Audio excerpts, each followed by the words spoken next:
Então, eu vou já começar por, se me permite, por responder a esta questão. Queria só refocar 2 ou 3 pontos. Eu acho que é muito importante que a Liga obviamente, colabore e que ajude, mas isto, de certa forma, também mostra um pouco a diferença de atitude e da agressividade de cada um dos clubes. O Benfica, neste momento, é transmitido por uma série de países do mundo porque querem ver o Benfica. Não é seguro que a Liga Portuguesa, no seu conjunto, tenha a mesma capacidade de exportação do que tem, por exemplo, o Benfica. Não quer dizer que o Porto e o Sporting também não tenham, não é isso que eu estou a dizer. Neste momento o Benfica é transmitido por quase 20 países. Não significa também que já seja um bom negócio, mas o Benfica já lá está. Se o Porto e o Sporting não estão, ou foi porque as suas administrações não fizeram nada por isso, ou porque ninguém quis comprar. Este é um ponto. O segundo ponto, em relação ao que disse o António Pinho Cartão e também o Dr. Ernesto Ferreira da Silva, o Benfica ainda é comparável, no meio de todos estes números. Grande parte do negativismo que existe aqui financeiro do Benfica é evidente que é real. Esquecemos uma coisa, o Benfica atravessou nos primeiros 10 anos deste século, de facto, a maior crise da sua história. E está a sair dessa crise. Portanto, o que nós estamos a comparar são, provavelmente, os expoentes em termos de potencialidade do Porto, que é campeão, fez 4 campeonatos seguidos recentemente, com os piores anos da vida do Benfica. Só assim é que se conseguem comparar os dois clubes. Porque se a situação fosse invertida, se fosse o Benfica, infelizmente não é, o Porto, temos que lhes dar os parabéns, se fosse o Benfica tivesse 4 campeonatos ganhos de seguida, bem, o Benfica estava, de facto, numa esfera extraplanetária, não é? Comparado com estes dois. Portanto, é bom termos em conta isto que eu acho que é muito importante. Eu não consigo estar a ouvir. Mas isso é o se. Eu não consigo. Mas o facto é que o Benfica atravessa um mau momento. Mas porquê que atravessa um mau momento? Não percebo. É o campeão em título, mas não vai renovar. Como é que sabe que não vai renovar? Acha que vai? Sabe alguma coisa que eu não sei? Não faço teologia, mas penso que seja um pouco difícil. Se o Benfica disputar o título até à última jornada, as compensações financeiras, e se ficar em segundo lugar, as compensações financeiras são quase iguais. Quem vai perder é o terceiro classificado que não vai à Liga dos Campeões. Atenção a esse problema, a essa questão. Portanto, o Benfica está a sair do mau momento que atravessa. Mas toda a gente sabe que atravessou. O Benfica ganhou apenas 2 campeonatos em 8 anos, não é normal. O Benfica tem que ganhar 6 campeonatos em 8 anos. Esse é que é o Benfica. Isso tem ganho o Porto nos últimos tempos. Por isso, esta pujança financeira. Quando o Porto passar à situação do Benfica, de passar imensos anos sem ganhar, dificilmente sustentará. Eu julgo que aquilo que nós acreditamos facilmente naquilo que desejamos, mas a SAD são empresas como outras quaisquer e é preciso ter os pés muito bem assentos no chão para que as coisas de facto não descambem. E as SADs, todas elas, têm que arrepiar caminho. É impossível que tenham prejuízos estruturais de 20 ou 25 ou 30 milhões de euros todos os anos. Portanto, isso é completamente impossível. Não há receitas. Falou-se aqui muito nas receitas. De facto, as receitas devem ser aumentadas, deve fazer tudo por isso. Mas, e depois fala-se muito do exterior, enfim, todos os outros têm que concorrer. Mas a questão está nos próprios clubes, nas próprias SADs. Têm que fazer economias e têm que diminuir custos. Têm que ser mais corretos e têm que fazer contratações mais adequadas, têm que fazer contratações mais corretas e de acordo com os balanços que têm, etc. Porque sem isso vai ser um descalabro. Há aqui um ponto final que, aliás, gostava até de chamar a atenção toda. Peço-lhe só que seja breve, senão não vamos ter tempo de passar aos outros temas. Não foi um tema que eu já discuti, aliás, com o Dr. Ernesto Ferreira da Silva, que não tem nada a ver, inclusivamente, com um dos clubes, tem a ver com todos. Em relação aos passivos, é bom ter em conta uma coisa. E já discutimos isso algumas vezes, até fora daqui. Quando se compra um jogador jovem, sul-americano, nós não sabemos se ele vai ser bom jogador, mas todos os clubes da Europa os compram. Quando você faz um investimento por um Di Maria, que lhe custa 7 milhões, esses 7 milhões podem ser todos em passivo, podem ser transformados em passivo, mas depois você vende por 38. É bom ter isso em conta. É preciso perceber, quando o Sporting compra um jogador, ou o Porto também habitualmente faz boas compras, também. Eu já ontem li no jornal que havia uma oferta para o Hulk de 85 milhões. Eu duvido que seja tanto dinheiro, mas provavelmente será uma boa venda. Vamos ver quanto é que custou o Hulk. É bom ter em conta, em relação ao passivo, depois a transformação desses passivos, que no fundo são investimentos. Isso é bom ter em conta. Por falar em gestão e em passivos, esta nova opção que o Sporting tomou de criar um cargo que não existia e que não existe, penso que nos outros 2 clubes, um cargo de novo diretor-geral do Sporting Clube, ocupado por José Conceiro, um cargo criado para esta pessoa que isto não... O que é que justifica a criação deste cargo? Não é bem a criação. O cargo não já existia. O cargo era exercido pelo próprio Presidente. Até agora, as funções, o cargo em si não existia. Pois, portanto, o que interessa de facto é que na prática as funções já existiam, porque no futebol do Sporting há duas vertentes significativas. O futebol profissional, como é evidente, e o futebol não profissional. E convivem na Academia Sporting, uma das melhores academias do mundo, é preciso que se diga. Mas, desculpe interrompê-lo, em tempos de crise, é mais um ordenado que o Sporting vai ter de pagar. Parece-lhe uma opção inteligente? É a opção que era necessária tomar, na medida em que havia que fazer a ligação entre o futebol profissional e o não profissional. Havia que haver uma coordenação. O Francisco Costa, o Costinha, tinha essencialmente o futebol profissional. Havia aqui uma vertente de ligação entre... E é muito importante que se faça, porque o Sporting é o clube que tem mais jogadores portugueses na sua equipa, de longe de todos os seus concorrentes, e havia que manter esta aposta na formação, nesta vertente da formação. E, de facto, a escolha não podia ter sido a melhor, porque é um sportinguista, é sobrinho-neto do maior goleador português, portanto é preciso que se diga, às vezes a memória é curta, o maior goleador do futebol português chama-se Fernando Peiroteu. Simplesmente, de facto, faleceu muito cedo, desapareceu, agora é o José Coceiro, um conhecedor do futebol nacional, do futebol internacional, é claramente uma mais-valia e faz todo o sentido, porque esta questão o Costinha não sai desautorizado no meio deste processo todo? Não, porque o Costinha fica onde estava, era no futebol profissional. Mas perde algumas funções, nomeadamente no que toca às contratações?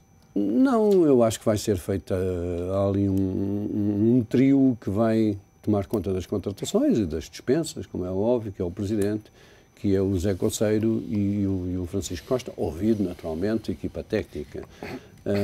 Eu acho, tenho uma grande confiança, porque é um conhecedor do futebol, o José Coceiro, já fez tudo o que havia para fazer, teve uma experiência internacional magnífica, teve afastado do Sporting 13 anos, foi, entretanto, o treinador do Futebol Clube Porto, foi selecionador nacional de países estrangeiros e, portanto, é uma mais-valia. Eu acho que o Sporting estava a precisar, de facto, de uma pessoa com este perfil, e, para além do mais, junto ao útil ao agradável, o Presidente do Futebol Clube Porto dizia exatamente isso há pouco tempo, que era a diferença entre o ex-treinador José Mourinho e o atual treinador do Porto era, de facto, a paixão clubista. E isso é um acréscimo, é um delta, é mais qualquer coisa que, de facto, no caso de Zé Coceiro tem. Para além da sua competência, é também um sportinguista e, portanto, pode sempre dar mais qualquer coisa que os outros que não têm essa paixão. Horácio Piriquito, como é que vê esta criação do cargo para José Coceiro? Bem, eu acho que isto é um assunto interno do Sporting. De qualquer maneira, há 2 ou 3 pontos importantes. Eu não conheço o José Coceiro, mas tenho boa impressão. É um homem do futebol. Deve saber futebol, devia, e deve saber futebol como ninguém. De facto, ele deve ser o único homem do futebol português que já ocupou todos os cargos que são possíveis de ocupar no futebol, desde dirigente, treinador de campo, selecionador de equipa e de seleção. É uma boa aquisição. Penso que esta necessidade de contratar o José Coceiro terá aparecido necessariamente porque o Costinha não terá ocupado o espaço, não terá conseguido ocupar o espaço que deveria ter ocupado. De carisma? Chame-lhe o que quiser, de carisma, de capacidade de resposta, de mobilização, do que é que seja. Porque se o Costinha tem ocupado esse espaço, ele estaria ocupado e não faria sentido. Pode-se perguntar, o José Coceiro conseguiria trabalhar ao Benfica se houvesse um Zé Coceiro? Não, está lá o Rui Costa, não tem espaço, porque o Rui Costa ocupa esse espaço a seguir ao Presidente. Ao Presidente, ao Rui Costa e ao treinador, não há mais ninguém. E isto não tem nenhuma crítica, é uma percepção da realidade.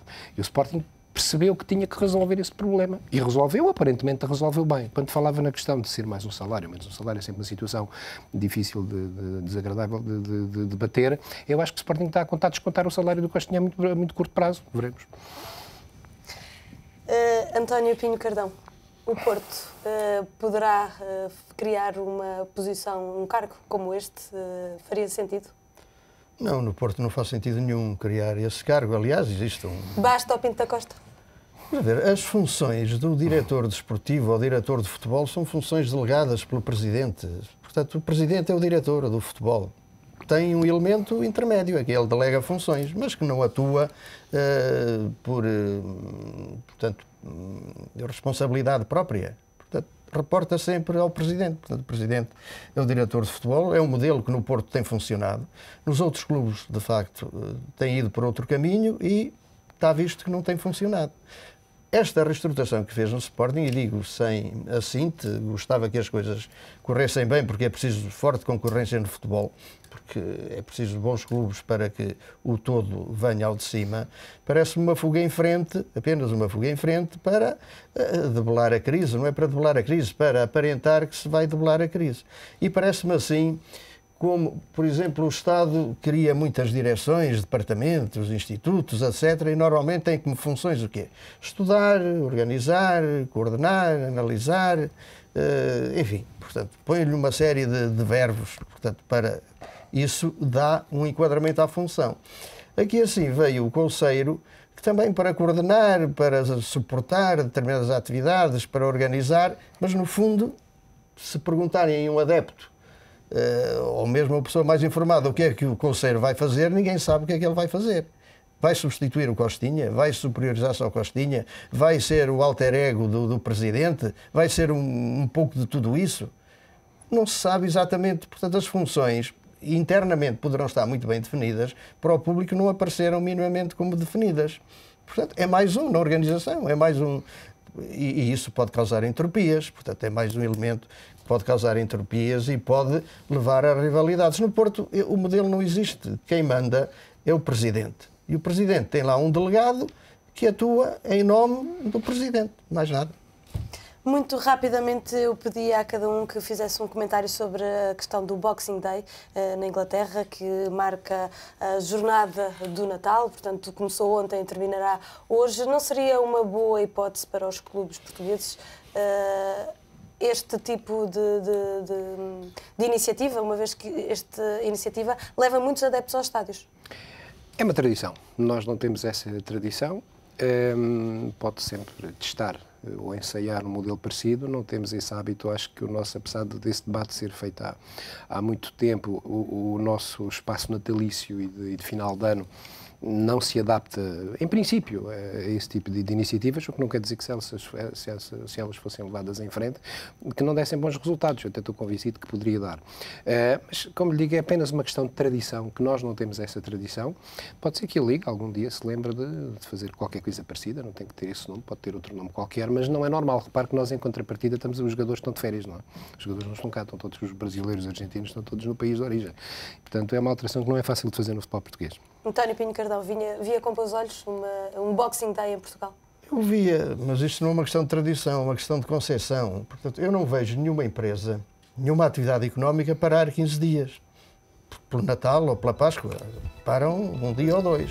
O futebol é uma atividade económica, por isso é uma atividade económica, é uma indústria e, como tal, deveria funcionar todos os dias, ou todos os sábados. Na Inglaterra funciona aos sábados, funciona aos domingos, funciona às quartas-feiras, portanto é uma atividade que não para. Nós ainda não entramos, ainda não, como é que é dizer, ainda não realizamos que o futebol é uma atividade económica e que tem que ter permanente. E, portanto, não pode ter estas pausas que tem em Portugal. Somos amadores ainda nessa matéria. Portanto, o futebol como atividade económica tem que ter uma atividade diária, não pode parar. E, portanto, nesta altura do Natal, em que as pessoas estão mais predispostas, até mais livres, para poderem ver os espetáculos, determinados espetáculos esportivos, era precisamente nessa altura que os devia haver. Aliás, já houve em Portugal. Em Portugal já houve jogos ou no dia de Natal, ou no domingo seguinte, ou até no dia de Ano Novo. Portanto, simplesmente tínhamos que voltar 20 ou 30 anos atrás. Temos mesmo de terminar, Ernesto, peço desculpa, não temos tempo para o seu comentário. O Conselho Consultivo desta segunda-feira fica por aqui. A discussão esteve, então, o Boxing Day, que acabamos de falar, a questão do novo cargo criado para o Sporting, novo diretor-geral ocupado por José Couceiro, e também as dívidas dos clubes portugueses.